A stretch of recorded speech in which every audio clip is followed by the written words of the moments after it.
Hi, I'm John Seacott, Executive Editor of the Brewer Magazine. Welcome to another edition of the Brewer Magazine podcast, being sponsored by Keg Logistics.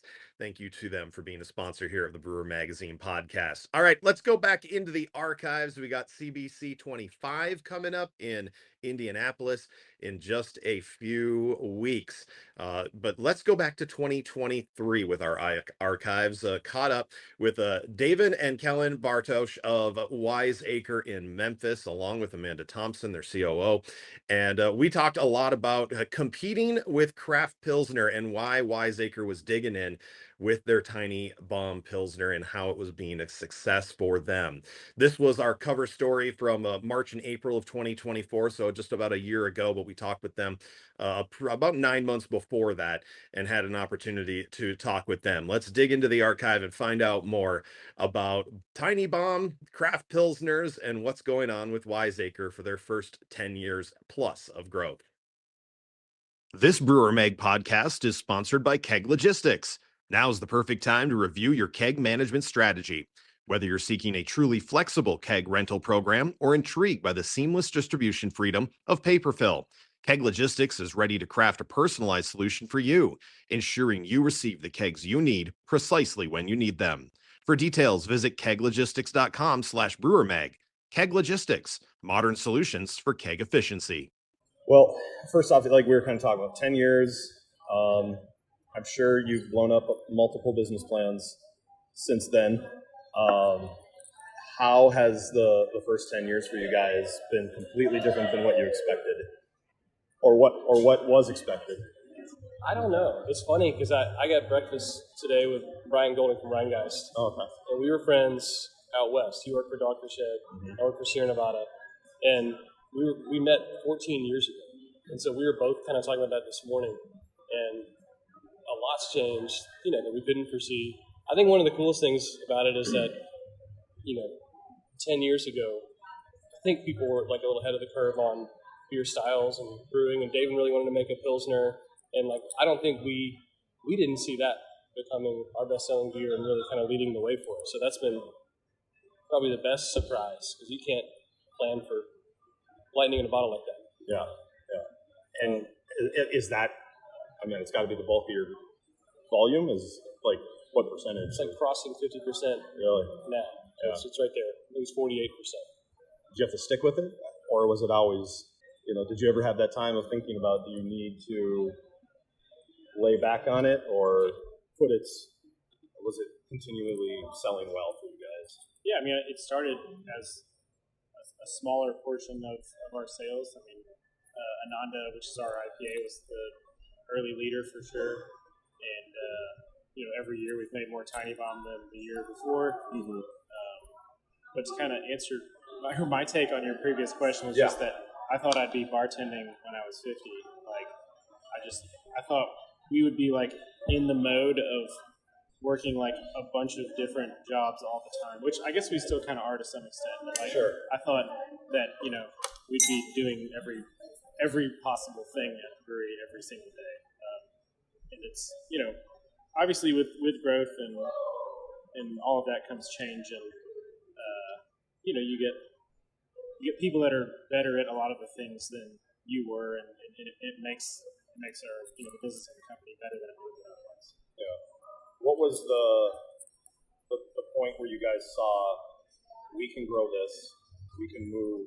Was that always a part of that business plan, or was it are you doing what you wanted to do, or did you adapt it?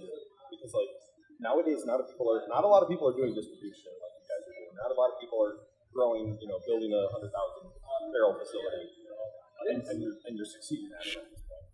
I think it's yes to both because, he wanted to make Pilsner, and I was living out west, and I don't think people were that excited about lager at the time in the craft industry, but it's what he really wanted to do, and I didn't really get it. But it was the first beer we made in Ananda, like you said, but the Tiny Bomb won the medal at the Great American Beer Festival our first year in 2014. And then we were kind of growing around the state, and everything was still pretty equal. When we launched in New Orleans was the first time it really made sense that Tiny Bomb helped us stick out in a really big way. Because with IPAs, you're competing with locals everywhere and the national IPAs that are really great beers, and that's the biggest part of our whole craft beer category is hoppy beer. So we got to stick out in a really unique way. with amazing beer. Memphis has the softest water in the country. It's all this kind of stuff that like that was the light bulb moment for Tiny Bomb was kind of the metal plus New Orleans. Was it just Memphis? I mean, you guys are from there, right? Mm-hmm. So was it just that at the beginning, just the thought process of we want to be a great brewery for Memphis, or did you already think we wanted to be able to expand and have those ideas? We wanted to grow for sure, Yeah. and that's what I was doing. I worked for a distributor, and I worked for Sierra Nevada doing sales. So he was going to run that part, I was going to run the other part, and it definitely happened faster. We maxed out our first facility really in 2016. So we had a little blip there from 2010 to 2016 where I think we were the 8th fastest growing brewery in the country. And then it kind of plateaued until we built the new facility. What was the volume that you were producing at that point where you were Right at 20,000 barrels. Yeah. Just like humming along. Really 4 years. I think we were like 17 or so 2016, but just ramped up a little bit for 3 more years. Did you have to, were you putting a new brew house in, or did you guys start with a bigger brew house then? We didn't want to get caught in a situation where it grew and then we had to replace the brew house like a year or two in. So it ended up being a really good size to start off with, even though I'd only been working in pubs, 10-barrel brew houses, like as large as it got. So it seemed very large, but also it ended up making sense pretty quickly. Yeah. How important was it? And were you in the industry doing industry stuff before too? So I mean, you guys both had kind of experience going into this. How important was that to launch your own, knowing what you kind of knew going in? Did that help? Yeah. Well, to sort of answer your earlier question at the same time. Okay. When we, when the kind of like plot was hatched, it was definitely we didn't know we didn't know the brewery was going to be in Memphis. So we felt like we had to prepare for it in a way that, we could, I wanted to make the best beer that we could make anywhere. Like it wasn't, I didn't want to make the best beer in Memphis. So, we approached it from that perspective. Okay. Kind of what we're going back to and just building, I feel like I'm getting a press release from you guys that you're adding another territory every, 6 weeks to 3 months. Why is now the time for you guys to do that? And this can, whoever wants to answer that, if it's from your side or how she thought about, I mean, the answer, I feel, so redundant, but I think it's Tiny Bomb that we have a way to stick out.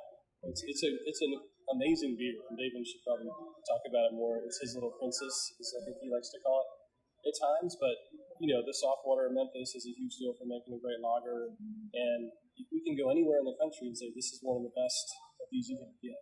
And that's pretty cool. And it's fun for me to do it because I'm just really bragging on my brother and the staff, on her brother, on everyone that helps make our beer great. But that's a way that a lot of people aren't going to market, which sounds like a really salesy term, but there's 9,000 plus breweries in the country now. There's distributors all over the country. Not a lot of them are coming to them and saying, like, here's what we want to do. We want to put our energy into a Pilsner and find a way to win. in this market though? Like who are you competing with then? I mean, are you going for that macro drinker, or do you think there's enough now, like that mix of people that are kind of in between all the way to the craft beer nerds that are getting into lagers all of a sudden?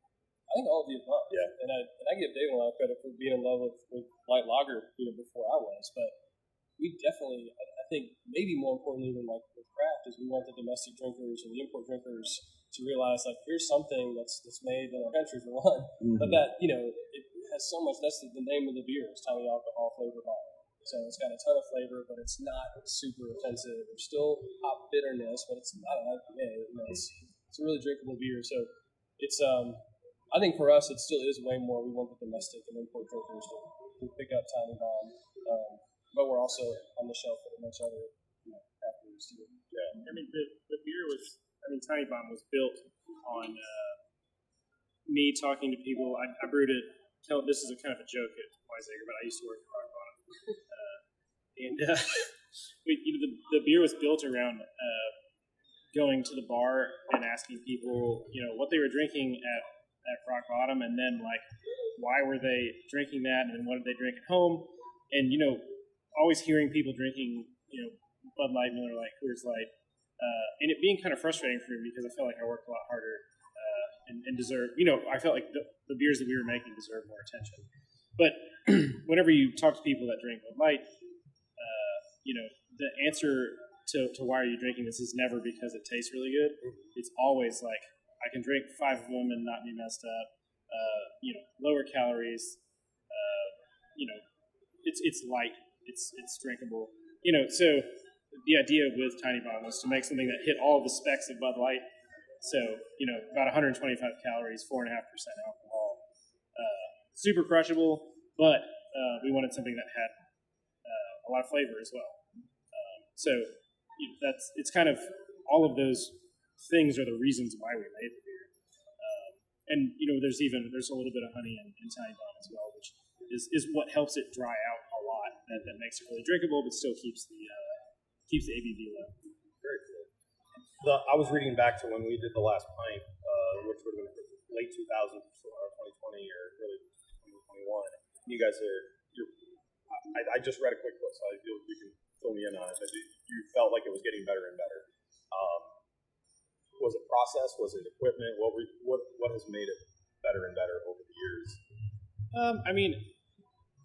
I think, and not just me, but I feel like a lot of our staff are perfectionists, and beer's an agricultural ingredient. An agricultural product. Like, we have to, every year we get different hops than we got the year before, and we get different malts than we got the year before, and we have to make something as close to what we were making as before. But with constant production, you learn what things you're doing right and what things you're doing wrong, and teeny tiny little switches are kind of what changes something from good to great. So really being able to fine tune the beer over the years, I think it gets better all the time, and especially with the jump to the newer brewery that we have in downtown Memphis. We have a lot of technology and equipment that allows repeatability, consistency, and efficiency that we never could get out of the brewery before. So that's probably the biggest leap forward in the quality of all of our beers, but Tiny Bomb as well. Gotcha. Just thinking on your why now question too, and had something to add as well. Just thinking about, I was talking about why it's now for us, but I think for customers, for people, consumers, whatever. Mm-hmm. There's been so much focus on extreme beer. I feel like more so in the past 4 or 5 years maybe. When we opened, I feel like there's a lot of IPA and barley wine and imperial stouts, and then it's lots of hazy stuff, and big chunky beers, fruited sours, and everything is $24 4-packs, and I think people are kind of tired of that. And we talk about food a lot, because people don't eat extreme food, all the time. You don't eat ghost pepper wings every night for dinner, or foie gras, or something super rich. And beer, I think Tiny Bomb is a beer flavored beer. It's like the pizza of beer. A really good Pilsner, really good pizza can be the best meal, or whatever. Chicken tenders, pick something normal that's really good, and that's what Tiny Bomb is. So I think there's been the pendulum swinging back from extreme beer on the consumer level, and Tiny Bomb's right there. Sure. Since that is such a big part of your portfolio, and you're going out, how are you guys approaching it in sales? Are you working with distributors? Are you putting boots on the ground? Are you building a sales team through that? What was the thought process in that aspect for you guys? Because it's always key, because you could just be a pretty can on a shelf if it's not the right partnership.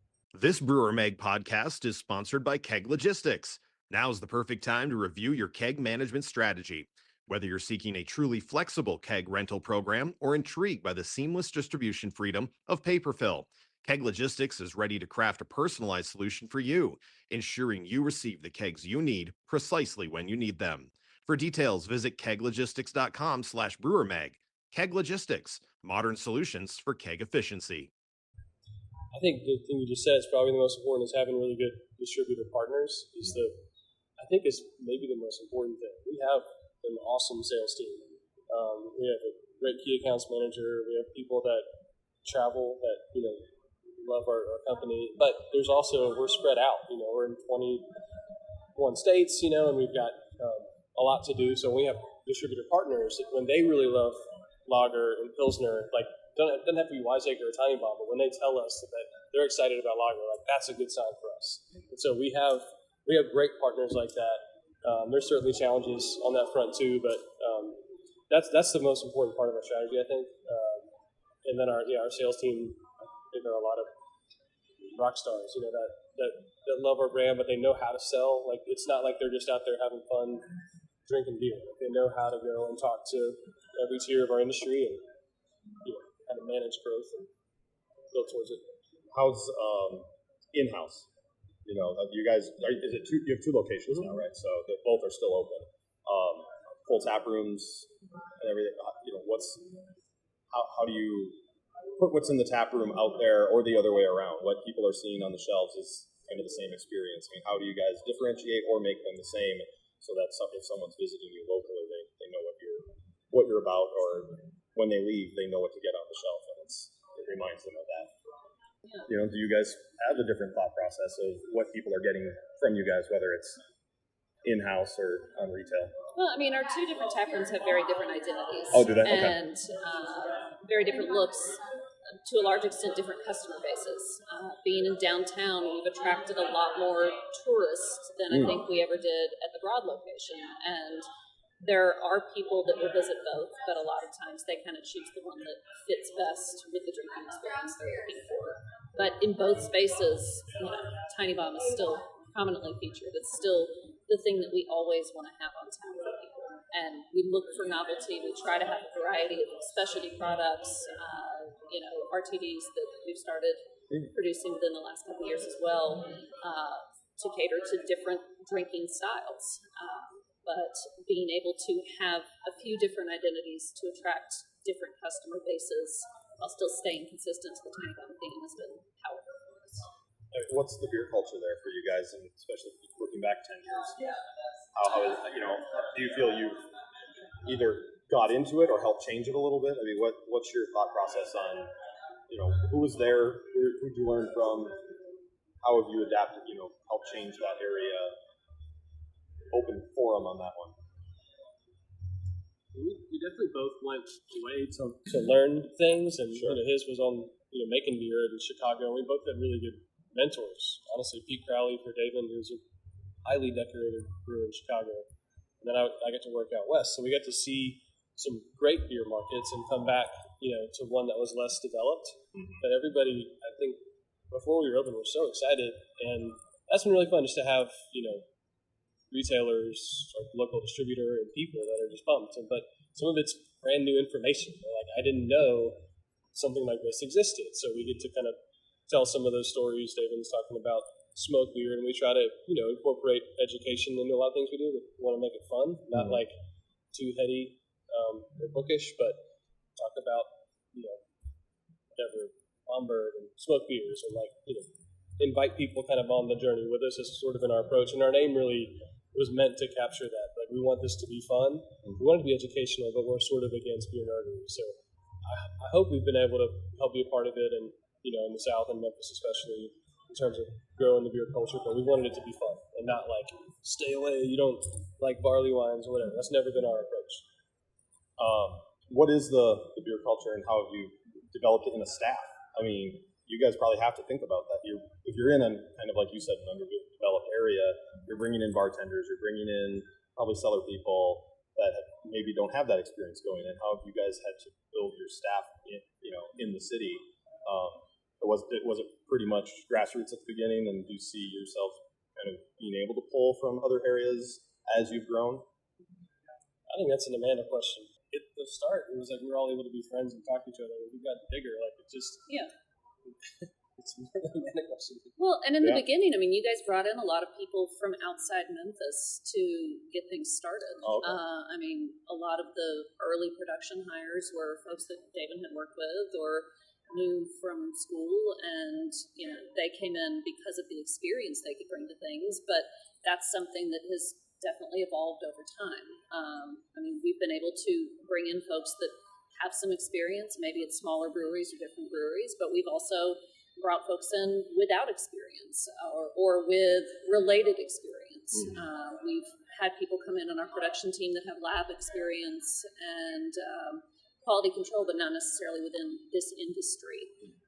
Within the tap room, we bring in bartenders who are experienced bartenders, but we also bring in teachers who are looking to pick up a part-time job over the summer and have never poured a beer in their life. And so we try to provide a lot of the education that we want people to have about our products. I think it's something that's been particularly challenging since the pandemic. I think we used to spend a lot more time focused on beer education for our staff and for the community at large. And I really feel like within the last year is the first time within the past few that we've been able to start putting more focus back on that and try to create those educational spaces and group events and learning opportunities where we can bring people back together in a way that's focused on that education and trying to build that knowledge base. I'm going to tag onto that because she gave an amazing answer. And the answer that she said in there really, I think, is we've tried to hire great people, and it doesn't always work. And we try to take that super seriously, which she's made that process go so well. But even when we interviewed her the first time, she actually didn't get the job she interviewed for. But we all sat around, my brother and I and our partner, and just said, we need to hire her because she just needs to be here because she's talented and hardworking and like curious. Like we knew all that. And so she mentioned people from different industries. Like we had somebody from yogurt that worked for us. One of our best salespeople has been with us for 7 years as well. He was really well versed in wine, but not beer. But that didn't matter. Like he didn't have to be. He could learn the beer stuff, but he had the right personality and right skill set. Like we saw that in the interview. So we don't always get it right, but we try to take that part of it, the hiring part, very serious. But vetting for curiosity and work ethic, I think, is the core focus when it comes to hiring for us. We do wear a lot of hats. We still, I think, run fairly lean for the size of production that we do in terms of our staffing. And to do that, you have to have people that are curious and willing to come in and stay in their lane when they need to, but also be willing to veer outside of it when opportunities arise and to cross-train and learn about different aspects of the business and grow in that process. Yeah, I was going to say, what kind of person does it take to work there? What are you guys looking at when just an overall culture, or maybe like now you guys have so many departments, I'm sure, that you kind of have to all mesh together. I mean, do you have like 5 things that we look for in people, or like how does an interview for a job now there differ from 6-7 years ago? Do you think? How much has it changed? Do you think it's changed? Oh, it's definitely changed. Yeah.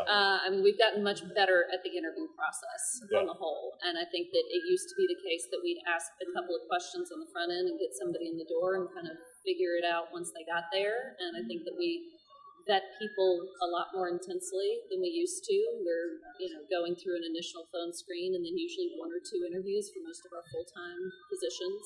We try to keep the questions a mix of process and job-oriented, and also fun questions about favorite childhood memories and experiences that are pivotal not just to the work people are going to do, but to who they are at their core. Within that, though, just trying to find the right combination of people. I don't know that there's a clear answer for it, other than we try to keep a pretty open mind about the different types of people that we're bringing in and try to give them as much opportunity to get to know us during the interview process as for us to get to know them, because it's got to be a fit for them. And when we find that we're a fit for people, it often works the other way around. This Brewer Mag podcast is sponsored by Keg Logistics. Now's the perfect time to review your keg management strategy. Whether you're seeking a truly flexible keg rental program or intrigued by the seamless distribution freedom of paper fill, Keg Logistics is ready to craft a personalized solution for you, ensuring you receive the kegs you need precisely when you need them. For details, visit keglogistics.com/brewermag. Keg Logistics, modern solutions for keg efficiency.